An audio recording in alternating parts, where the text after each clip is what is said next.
Hey guys, welcome back to my YouTube channel. If you're new here, please don't forget to hit the notification bell so that you don't miss my other videos. And if you are returning, thank you so much for the love and support.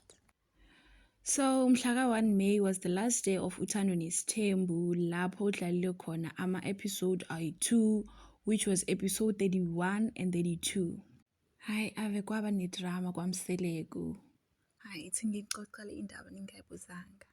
Kahle ku-episode 30, uMseleku ubize uSne Thobile Mbali noMpilonhle ukuthi bakhone ukuxazulula le nkinga le babhekane nayo because uSne wahamba waya ku-podcast wakhuluma izinto ezikhomnandi ngoThobile noMangwabe and izingane zesithembu washo ukuthi yena uyamzonda uMpilonhle. So uMseleku lapho beafuna uku-understanda ukuthi inkinga isukaphi. Ugirl yena asafuni ukukhuluma nabo, sothulile yena ufuna ukuhamba, akafuni ukukhuluma uzenza i-victim kule nkinga yena azidalela yona. And uMthombeni yena uyambona nebusweni bakhe ukuthi uyayifuna i-unity ne-peace emndenini wakhe. Kodwa mabekhona abantu bangayifuni angeke abaforce. Idrama yalo muzi is too much. UNombela yena watshela uMthombeni straight ebusweni bakhe ukuthi yena akanandaba nokuthi uSne uyamthanda noma cha. Mpilonhle yena uthe akanankinga noSne. Even the time babuya eSun City after the explosion fight. Inkinga iqala lapho uSne adisrespecta uma bakhe. Uya-understand? And again, uMpilonhle uthe yena akafuni uku-engage nomuntu o-disrespecta someone yena amurespectayo. Umashobane kaMthombeni yena wathi Mthombeni wami, recover first, indaba sizoyibona masu-right. Ngoba uSne, she's taking advantage of you. And nami ngiyayibona le ndaba ukuthi uSne uthatha i-advantage yababa wakhe because now ubaba wakhe uyagula so umthanthela phansi. So uThobile wabonisa uMthombeni ukuthi ma-regainile i-strength bacela akhulume naye uSne amtshele ukuthi lelo khaya yena akhuluma ngalo ibo balenza ukuthi libe warm the way lingakhona manje. uMashobane the board builder yena wabonisa ukuthi uzamile ukukhuluma naye uSne ungena amakhamera because beyazi ukuthi makakhuluma naye kunamakhamera uzothi uyenzela amakhamera nani. And ugirl akaze akhulume ngisho nelizwi elilodwa. uThobile uthi yena beamangele the time uSne akhuluma noMangwabe amuscreamela because naye wazama ukukhuluma naye ungena amakhamera kodwa azanga akhuluma naye lutho. Wabonisa nokuthi inkulumo yabo ine-recording because uSne never umconfirme. And kube nedina lapho uMayeni yena watshela uMthombeni ukuthi angeke afike kule dina.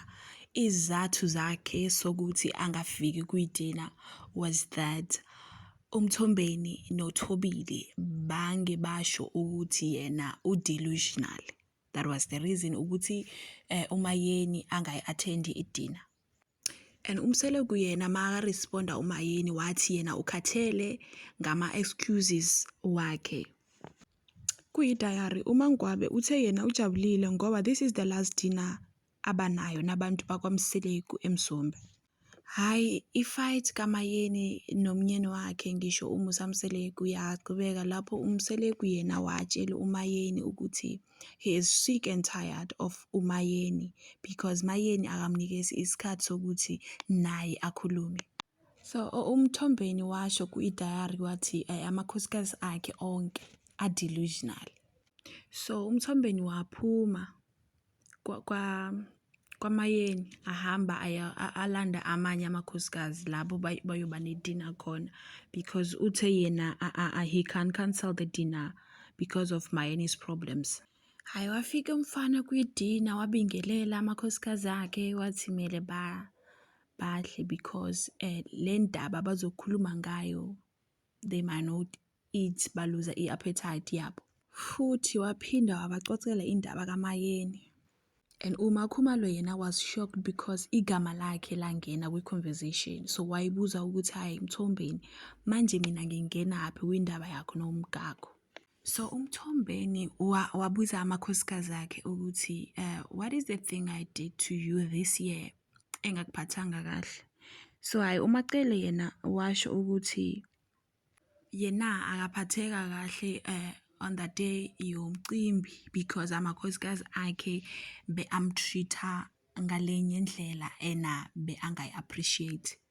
Ake inkinga zamseleko ayi ungeke usiconfirm ngeke ziphele. So manje watheka uMakhumalo because ukhona udaba lakhulunywa e-trip and uMthombeni yena beafisa ukuthi uMashobane azoliveza but she didn't share.